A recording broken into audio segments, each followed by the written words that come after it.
नमस्कार मित्रों, हम बात कर रहे हैं ललितपुर में ठगी का।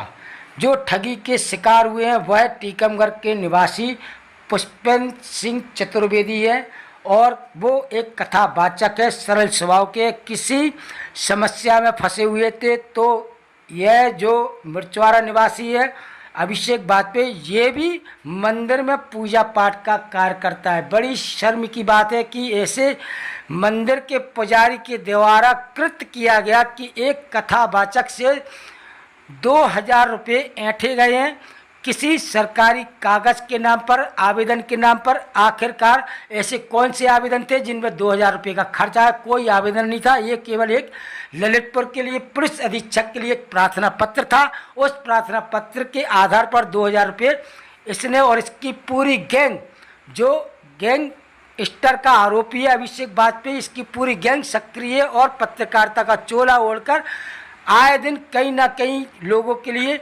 शिकार बनाता हुआ नजर आता है और कई गांवों में जाता है तो वहां पर भी शिकार बनाया जाता है। तो हम बात कर रहे हैं गैंगस्टर का आरोपी। इसके ऊपर 420 का भी मुकदमा दर्ज है जो कि न्यायालय में आज भी चल रहा है। लेकिन सवाल उठता है कि ऐसे कुख्यात अपराधी के ऊपर पुलिस प्रशासन क्यों बड़ी कार्रवाई नहीं करता है, जबकि इसकी कार्रवाई होनी चाहिए। और इसकी लगातार ऑडियो भी वायरल हो रही है और कहीं ना कहीं खबर चलाने के मतलब से ये कहीं ना कहीं लोगों से धमकियां भी दिला रहा है और दबाव भी बनाता है।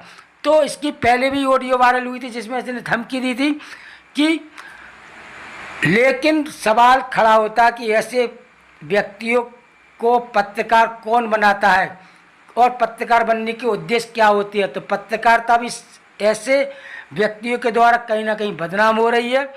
तो हम बात कर रहे हैं मिर्चवाड़ा निवासी गैंगस्टर का आरोपी, 420 का आरोपी, और भी कई गंभीर मामले इसके ऊपर दर्ज है।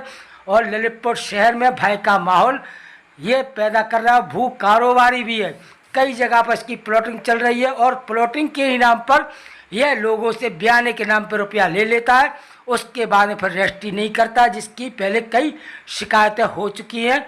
लेकिन पुलिस ने कहीं ना कहीं इसके ऊपर कार्रवाई नहीं की, जिस कारण से इसके हौसले बुलंद हैं। अब देखना होगा क्या ललितपुर के लोकप्रिय पुलिस अधीक्षक ऐसे गैंगस्टर पर क्या कार्रवाई करते हैं, तो ये सोचने वाली बात होगी। और ऑडियो में स्पष्ट बोल रहा है कि मैं इस समय चंदेरी में, चंदेरी में इसका क्या काम है? कोई काम नहीं है। चंदेरी में ही केवल सट्टा खेलता और सट्टे की बड़ी खेप उठाने के लिए चंदेरी पहुंचता। जो ऑडियो में ये स्वीकार कर रहा हूँ कि मैं इस समय चंदेरी में हूँ और ये चंदेरी में किसका कोई व्यापार नहीं है, कोई रिश्तेदार नहीं है, कुछ भी नहीं है। चंदेरी में केवल ये सट्टे की बड़ी खेप उठाने के लिए जाता है और ब्याज जी से 2000 रुपया भी लिए, वो भी यह स्वीकार कर रहा है। तो आइए सुनते हैं ऑडियो वायरल ठग 420 पत्रकार का। तो बनी रही है हमारे साथ। हाँ भाई साहब नमस्कार। नमस्कार भैया। आप बताओ भाई साहब, समझ में नहीं आ रही थी ना बाइक पे आपकी आवाज। अच्छा, ये बोल रहे थे रजिस्ट्री कर दी कि स्पीड पोस्ट कहाँ? वो क्या है, हम लोग वहाँ गए थे हाँ, तो वो पोस्ट ऑफिस हो गया था बंद, तो वो वकील साहब बोले कि हम कर देंगे सुबह। चलो कल हो जाएगा, फोन लगाते रहना क्योंकि जी तो कल तक कार्रवाई हो जाती। अब कल करेंगे तो परसों पहुँचेगी उनके पास। अच्छा, आप लोग तो गए थे वहाँ कॉमेडी, क्या हुआ फिर? अब वो लोग गए थे, हम तो थोड़ा चंदेरी निकल गए थे। कौन कौन गया था? अब वो गुलवानी जी और वो झा साहब। हाँ हाँ। अच्छा, तो ये बताया तो वो ठीक है। पेमेंट तो नहीं किया था आपने? 2000 रुपये दे दिया था उनको। हाँ बस, अब नहीं रहना, ठीक है, उसी में हो जाएगा। ठीक है ठीक है। ठीक है, कोई दिक्कत आए तो फोन लगा लेना, ठीक है। तो उनको हम